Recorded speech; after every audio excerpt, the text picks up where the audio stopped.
And joining me now is Washington State Democratic Congresswoman Suzan DelBene. She is chair of the Democratic Congressional Campaign Committee. That's the group that tries to elect Democrats to the House, and so that's a big responsibility.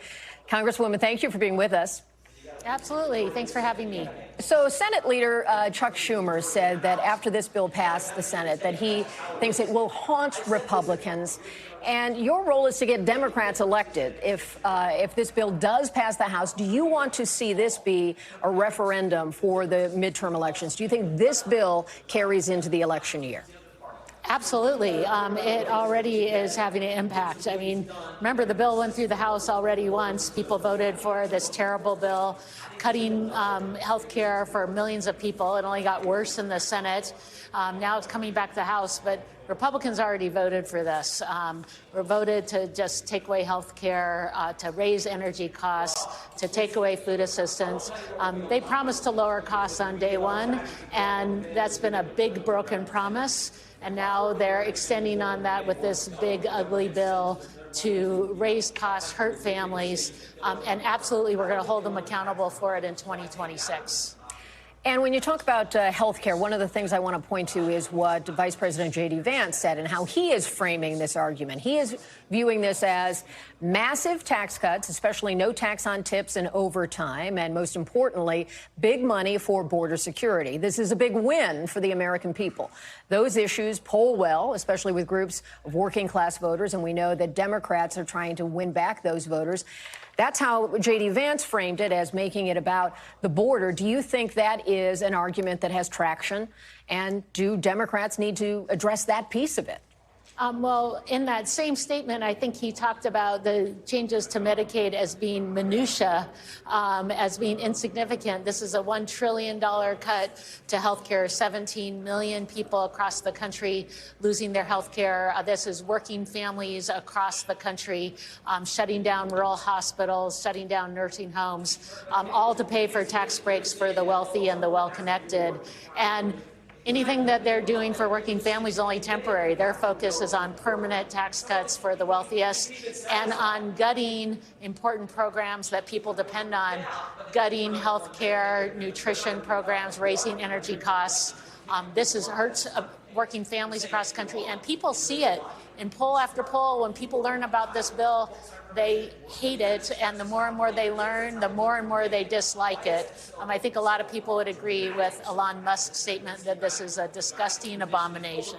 You've heard the president say that this is not going to be cuts to those who are on Medicaid. Certainly, Congressman Murphy also said this is about those who are eligible for Medicaid being able to remain on the program, but that it had expanded its acceptance of recipients' patients too broadly. How do you respond to that?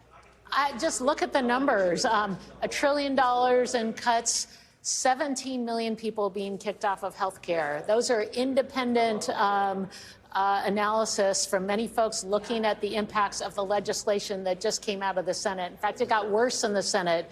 I guess 14 million people being kicked off of health care wasn't enough. Now 17. And to be clear, this will shut down rural hospitals across the country. It will raise costs for everyone else because premiums will go up. People will be using the ER again for primary care. We've heard this story before. We know how devastating it is for people. And that's why people all across the country, in a bipartisan way, I might add, reject this bill because they know the damage it would do. And that's just health care.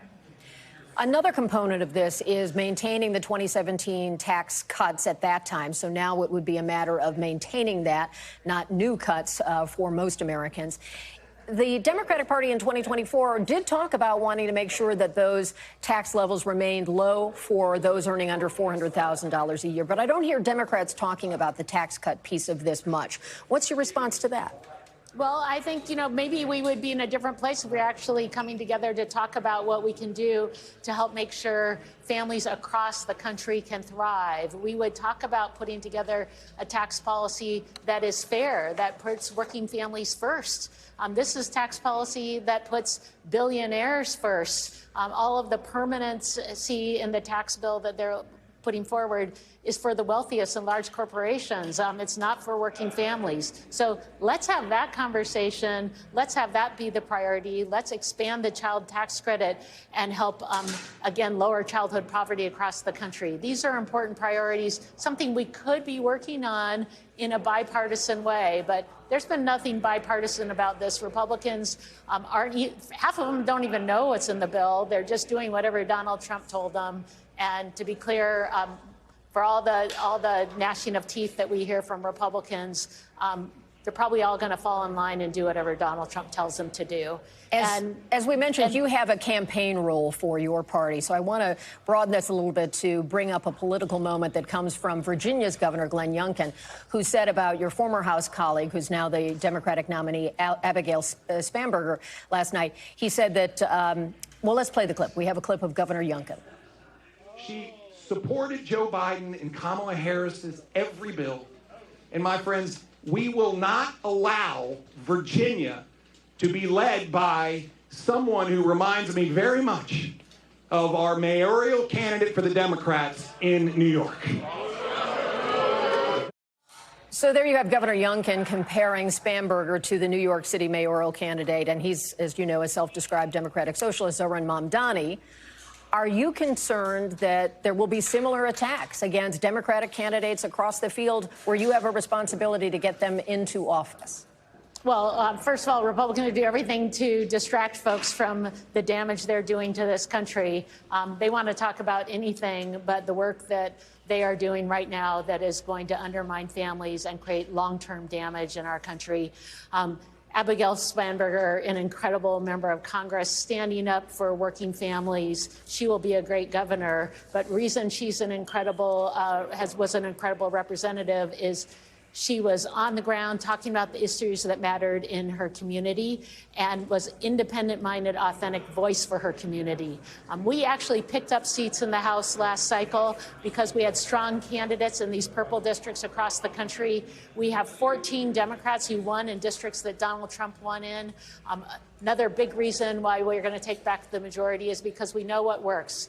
Having strong candidates who have the top of mind, the issues that matter to their voters, and who are coming to Washington, D.C. to get things done. When you run a strong campaign and you talk about the issues that matter, you're an incredible opportunity. And Mamdani got a lot of attention, and obviously New York City gets plenty of media attention, and it certainly suggests that there is a vibrancy among young voters in particular to support him and his ideas. Do you see that being a factor in races? You know, having a candidate who is working hard and talking about the economy issues that matter, again, that makes a huge difference, and it did there. But I can tell you, when I talk to folks across the country, they're not worried about who the mayor of New York is. They want to know who's going to stand up for them in Washington, D.C. You have a big job to do there. Thank you so much, Congresswoman. We appreciate your time. Thank you. We thank you for watching, and remember, stay updated on breaking news and top stories on the NBC News app or watch live on our YouTube channel.